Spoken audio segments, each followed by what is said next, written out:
तो बच्चों आज के इस लेक्चर में हम लोग बात करेंगे नाभिकीय रिएक्टर या फिर बच्चा कहो इसी को हम लोग कहते हैं परमाणु भट्ठी। तो हम किसकी बात करेंगे लाल? नाभिकीय रिएक्टर या फिर न्यूक्लियर रिएक्टर कहो या कहो परमाणु भट्ठी। तो देखो ये न्यूक्लियर रिएक्टर होता क्या है। तो बच्चा हम इसे इस प्रकार से बोलेंगे कि ये जो रिएक्टर है ये एक प्रकार का उपकरण है। क्या होता है? एक उपकरण होता है या कहो एक युक्ति होती है या यूं कह लो एक प्रकार की व्यवस्था होती है। क्या होती है बच्चा? एक प्रकार की व्यवस्था होती है। और इस व्यवस्था में देखिए किया क्या जाता है कि एक विखंडनीय पदार्थ की हम लोग नियंत्रित श्रृंखला अभिक्रिया चलाते हैं और इस नियंत्रित श्रृंखला अभिक्रिया द्वारा जो है नियत दर पर हम लोग अपार ऊर्जा या कहो ढेर सारी ऊर्जा को बच्चा क्या करते हैं? प्राप्त करते हैं और इसका जो है विभिन्न उपयोगी कार्यों में यूज किया जाता है। तो हम सीधे सीधे क्या कहेंगे कि ये एक युक्ति है या कहो एक उपकरण है जिसमें विखंडनीय पदार्थ की हम लोग बच्चा क्या नियंत्रित श्रृंखला अभिक्रिया को चला करके नियत दर पर ऊर्जा प्राप्त करते हैं और इस ऊर्जा का जो उपयोग जो है कहाँ हम विभिन्न कार्यों में करते हैं। अब इसके जो है निम्न चरण होते हैं या कहो एक आधुनिक रिएक्टर के निम्न भाग होते हैं। अब वो बच्चा निम्न भाग कौन कौन से होते हैं तो थोड़ा देर समझने के लिए एक चीज सोचना मैं आपको बता रहा हूं। जैसे कि हम एक मोटरसाइकिल ले लें तो मोटरसाइकिल का इंजन ले लो और मोटरसाइकिल के इंजन में क्या होता है? टंकी से पेट्रोल जाता है। टंकी से पेट्रोल जाता है तो बच्चा जब टंकी से पेट्रोल जाता है तो अंदर क्या होगा? अंदर आपने देखा होगा एक उसमें स्पार्क प्लग लगा होता है। स्पार्क प्लग से क्या चिंगारियां निकलती रहती हैं।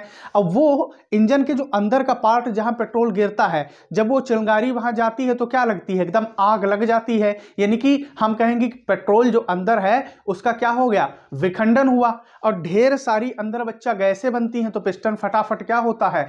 चलने लगता है और वो कार्य करने लगता है। तो ऐसे ही सोचो ये जो हमारा उपकरण है इसके जो विभिन्न चरण होंगे तो विभिन्न चरणों में पहला तो चरण कौन सा होगा? ऐसा चरण होगा जिसमें पदार्थ का बच्चा हम लोग क्या करेंगे? विखंडन करेंगे। क्या करेंगे? पदार्थ का विखंडन करेंगे। अभी अभी तुमने देखा तो यहां पर पदार्थ के रूप में हम लोग क्या लेंगे? यूरेनियम 235 ले लेंगे, ठीक है बच्चा, या फिर हम क्या ले लेंगे?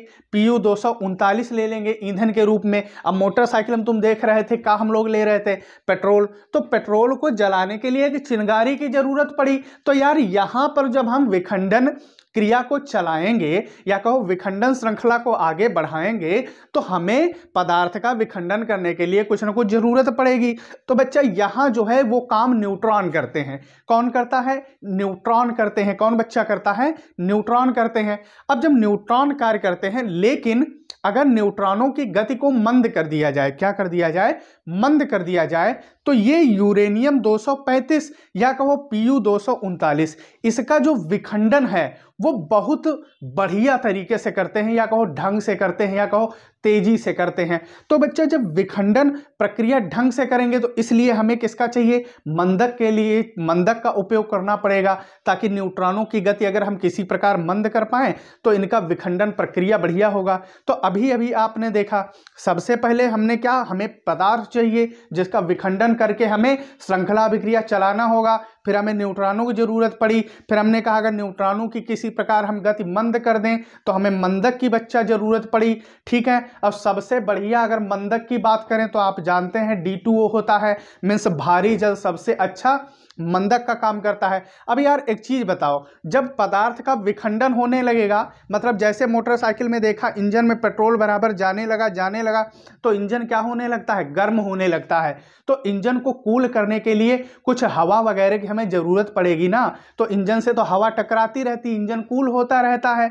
तो यहां जब परमाणु भट्ठी में ये श्रृंखला अभिक्रिया चलेगी तो जाहिर सी बात है भट्ठी क्या होगी? वहां पर अपार ऊष्मा जनरेट होगी या कहो सीधे कहो कि भट्ठी क्या होगी? गर्म होगी। तो बच्चा तुमको भट्ठी को क्या करना पड़ेगा? ठंडा करना पड़ेगा।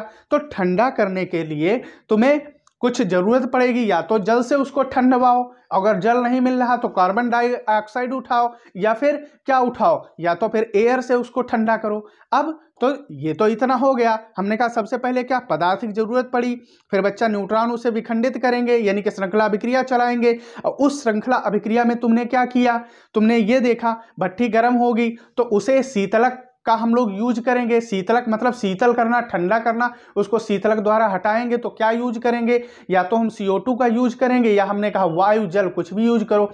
अब जब यार ये भट्ठी में विखंडन प्रक्रिया चलेगी और उससे हम कह रहे हैं ऊर्जा मिलेगी, तो वहां पर क्या होंगी, विभिन्न प्रकार की बच्चा किरणें निकलेंगी। क्या निकलेंगी, विभिन्न प्रकार की किरणें निकलेंगी। अब वहां पर जो भाई सोचो एक छोटी सी फैक्ट्री लगाओ, उसमें तो बहुत 10 20 30 वर्कर तुम्हें लगाने पड़ते हैं, तो इतनी बड़ी जहां पर परमाणु भट्ठी ये चल रही होगी वहां भी तो वर्कर काम कर रहे होंगे। तो इन घातक विकिरणों से उन लोगों को आपको बचाना पड़ेगा। तो बचाने के लिए बच्चा हमें क्या करना पड़ेगा, एक जुगाड़ करना पड़ेगा। क्या, वहां पर एक मोटी कंक्रीट की दीवार वगैरह हमें बनानी पड़ेगी, जिससे क्या होगा, वहां पर जो काम कर रहे हैं वर्कर उनकी क्या बच्चा की जा सके, सुरक्षा की जा सके। क्या की जा सके, सुरक्षा की जा सके। और तुम कभी कभी देखते हो जैसे अपनी मोटरसाइकिल का हम एग्जाम्पल लेके चल रहे हैं, ये बेकाबू हो जाती है। क्या हो जाती है, बेकाबू, एकदम से इसकी स्पीड बढ़ जाती है। तो क्या हो जाए बच्चा, अगर एक्सीलरेटर वगैरह लगा ना हो तो क्या हम कम और ज़्यादा कर सकते हैं, नहीं कर सकते हैं। तो ऐसे अगर हमारी जो भट्ठी है परमाणु भट्ठी, इसकी विखंडन दर एकदम से बढ़ जाए तो उसके लिए हमें कुछ ना कुछ क्या जुगाड़ करना पड़ेगा। तो इसके लिए इसमें जो है एक उपविराम सेटों का क्षणों का सेट लगा रहता है। क्या लगा रहता है, क्षणों का सेट लगा रहता है, ताकि अगर विखंडन दर बहुत ज़्यादा क्या हो जाए, बहुत ज़्यादा हो जाए, अनियंत्रित हो जाए, तो उसको नियंत्रित करने के लिए बच्चा इसका हम क्या करते हैं, इसका जो है प्रयोग करते हैं। क्या बच्चा करते हैं, इसका प्रयोग करते हैं। अब ये तो इसके कुछ पार्ट थे। अब फिर अगर हम बात की जाए ये बना कब, तो बच्चा ये जो था ये सबसे पहले 1942 में बनाया गया था। अब सोचो इसको बनाया किसने था, तो ये और बना कहाँ था, तो लाल मेरा ये शिकागो यूनिवर्सिटी में बना था। कहाँ डियर बना था, शिकागो यूनिवर्सिटी में बना था। और शिकागो यूनिवर्सिटी में वैज्ञानिक फर्मी वहाँ थे। कौन, फर्मी। तो हम क्या कहेंगे, वैज्ञानिक फर्मी के निर्देशन में बना था। अब वहाँ पर जो लोग कार्य कर रहे होंगे अन्य वैज्ञानिक, फर्मी ने इसका निर्देशन मतलब देख रेख की, और बाकी लोगों ने इसको बना के बच्चा क्या किया, तैयार कर दिया।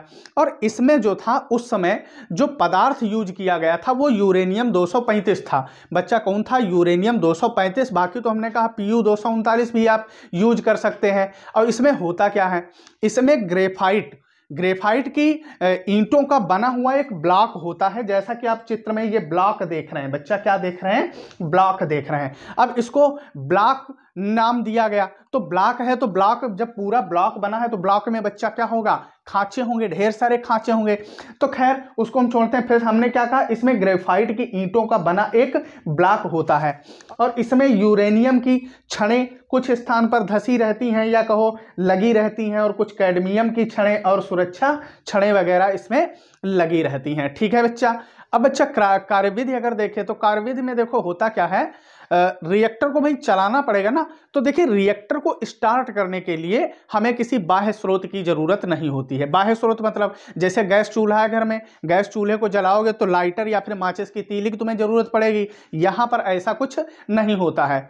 यहाँ कैडमियम की छड़ें जो है बच्चा, अभी हमने दिखाया था कि ये जो ब्लॉक होता है इसमें कैडमियम की छड़ें लगी रहती हैं, और इन कैडमियम की छड़ों को हम लोग क्या करते हैं, फटाक से बाहर खींच लेते हैं। बच्चा क्या करते हैं, इनको कैडमियम की छड़ों को हम लोग बाहर खींच लेते हैं। और जब कैडमियम की छड़ों को बाहर खींच लेते हैं तो क्या होता है, इससे न्यूट्रॉन निकलते हैं। और बच्चा वहां पर क्या होता है, विखंडन प्रक्रिया जो होती है, जो उसमें पदार्थ रखा है, चाहे वो यूरेनियम 235 रखा हो या Pu 239 रखा हो, उसका विखंडन स्टार्ट हो जाता है। और जब विखंडन स्टार्ट हो जाता है तो वही हमें ऊर्जा प्राप्त होने लगती है।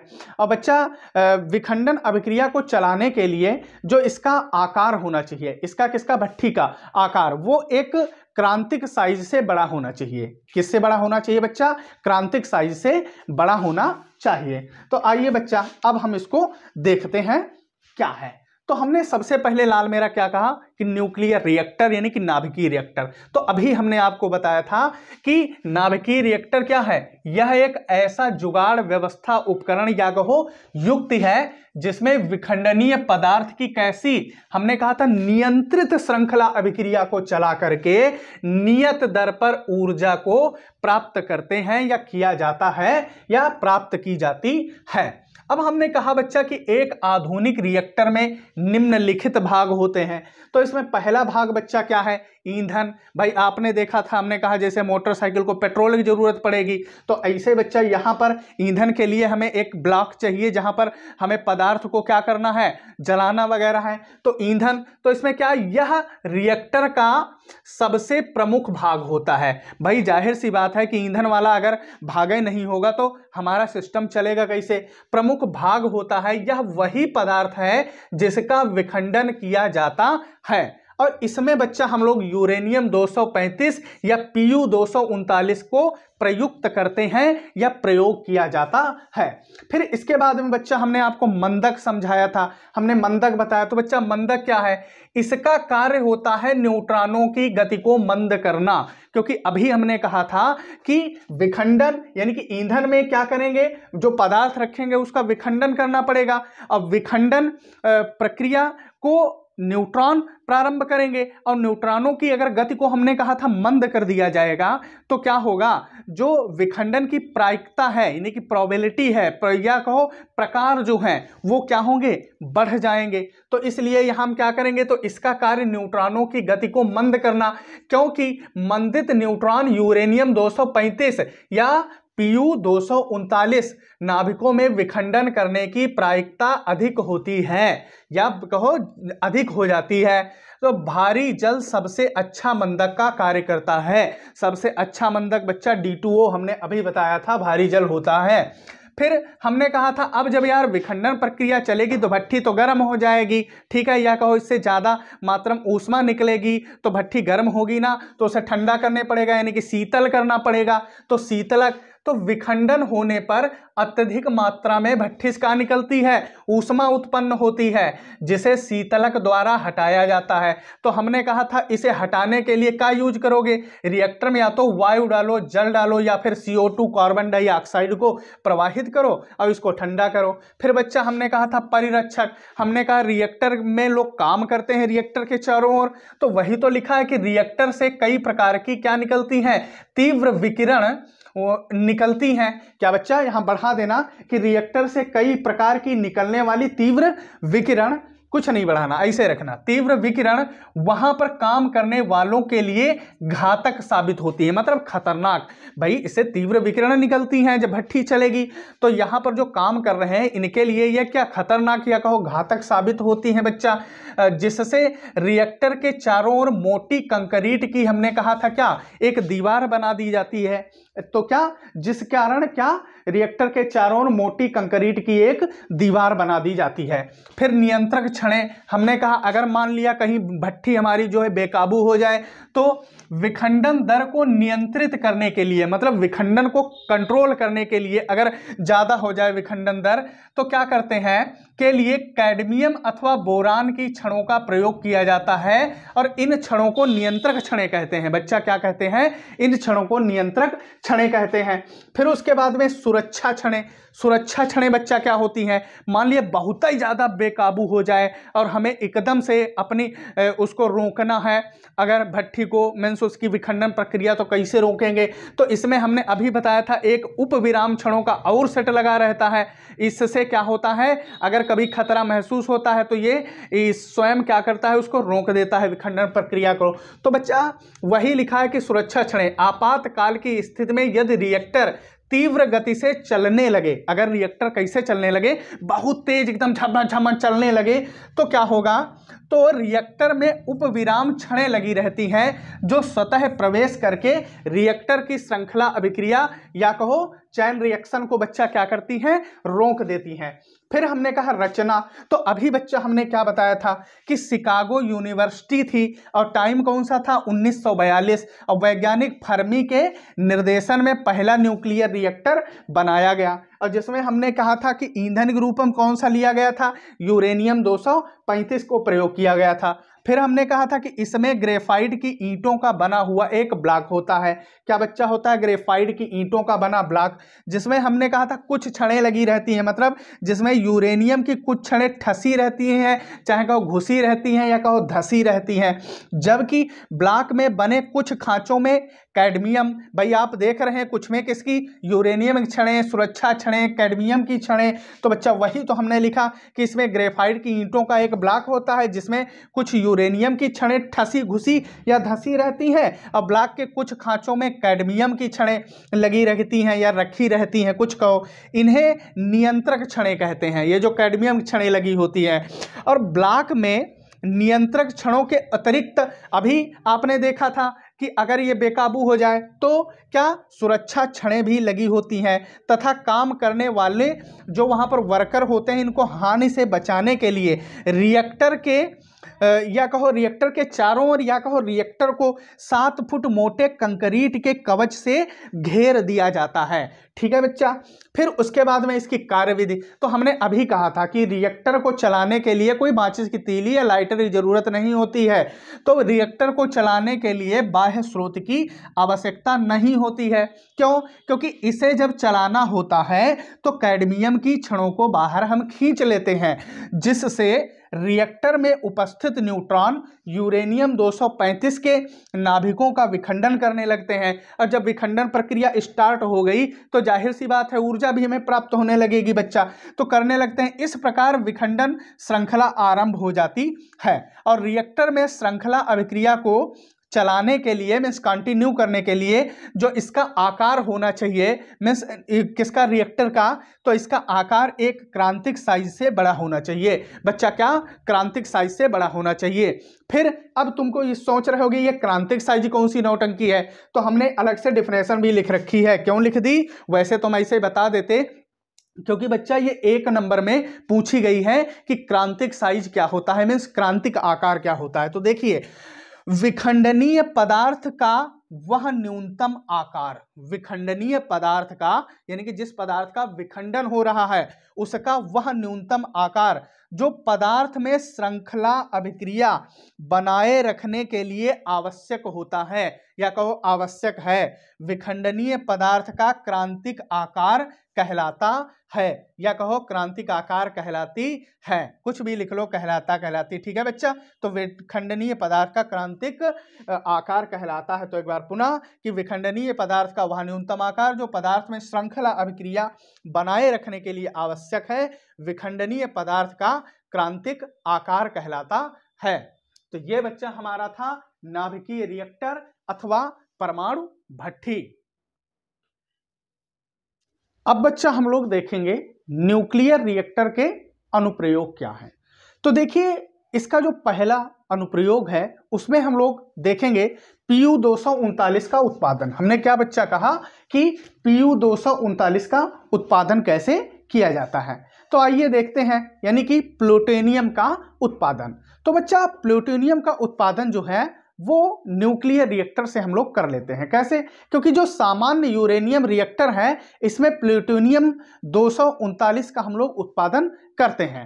अब क्यों करते हैं इसका भी एक लॉजिक है, क्योंकि प्लूटोनियम 239 जो है बच्चा ये यूरेनियम 235 से, क्या हमने कहा कि Pu 239 यानी कि प्लूटोनियम 239 जो होता है ये बच्चा यूरेनियम 235 से क्या होता है, एक अच्छा विखंडनीय पदार्थ होता है। मीन्स यूरेनियम 235 के कंपेयर में इसका विखंडन बहुत बढ़िया ढंग से होता है, तो ये एक अच्छा विखंडनीय पदार्थ है। और इसमें होता क्या बच्चा है कि रिएक्टर के भीतर जो न्यूट्रॉन, जब भाई यूरेनियम 235 को हम विखंडन करते हैं तो उसमें होता क्या है कि जो 235 का विखंडन श्रृंखला अभिक्रिया बनाए रखने में भाग नहीं लेते हैं वो 238 द्वारा अवशोषित हो जाते हैं, और तथा उसे एक भारी आइसोटोप, क्या बच्चा, उसे एक भारी आइसोटोप यूरेनियम 239 में क्या करते हैं, बदल देते हैं। तो देखिए इसकी अभिक्रिया देखिए, तो हमने क्या कहा कि 92 यूरेनियम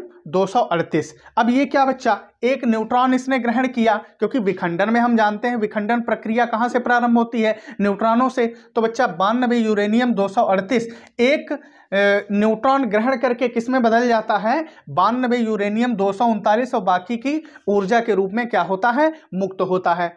अब ये जो 92 यूरेनियम बच्चा 239 बना आपका, क्या हमने कहा कि 92 यूरेनियम 239 बना, ये क्या करता है, ये एक बीटा कण को उत्सर्जित करके, एक बीटा कण को क्या डियर करता है, उत्सर्जित करता है, और उत्सर्जित करके ये जो है भारी तत्व नेपच्यूनियम में बदल जाता है, यानी कि 93 Np239 नेपच्यूनियम में क्या होता है लाल, चेंज हो जाता है। तो यहां पर अभिक्रिया देखो, सबसे पहले क्या हुआ, 92 यूरेनियम 238 एक न्यूट्रॉन को इसने क्या किया, ग्रहण करके किसमें बदल गया बच्चा, 92 यूरेनियम 239 में चेंज हो गया, और गामा ऊर्जा क्या हो गई, मुक्त हुई। और इधर से क्या हुआ, अब ये जो यूरेनियम 239 बना है, ये यूरेनियम 239 किसमें, 93 Np239 इनकी नेपच्यूनियम में बदल गया, लेकिन कैसे, एक बीटा कण को उत्सर्जित करके, और बाकी ये N2 न्यूट्रिनो के रूप में। अब फिर क्या होता है, ये जो बच्चा हमारा बना है नेपच्यूनियम यानी कि 93 Np239, ये क्या करता है, ये जो है एक फिर से बीटा कण उत्सर्जित करता है, एक बीटा कण को उत्सर्जित करके ये बदल जाता है 94 Pu239, मीन्स ये बच्चा किसमें, ये प्लूटोनियम में क्या होता है, चेंज हो जाता है। तो इस प्रकार हम देखेंगे। अब 93 इसको नेपच्यूनियम को मीन्स उठाओ, नेपच्यूनियम को हमने जैसे 93 Np239 को उठाया, इसने एक बीटा कण उत्सर्जित किया और किसमें बच्चा बदल गया, 94 Pu239 यानी कि प्लूटोनियम में चेंज हो गया। बाकी इधर से बच्चा तुम्हारा ये एंटी न्यूट्रिनो।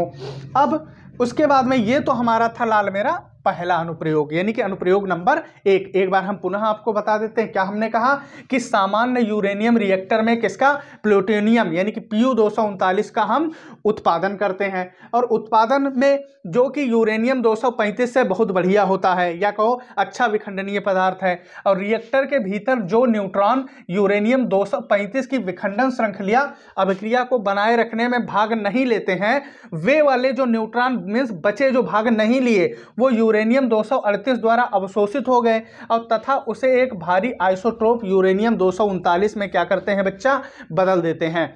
तब इस प्रकार हम क्या करेंगे, तो 92 यूरेनियम 238, तो जो बचे हमने कहा वो न्यूट्रॉन क्या, 0N1, तो मिला बच्चा क्या बना, 92 यूरेनियम 239।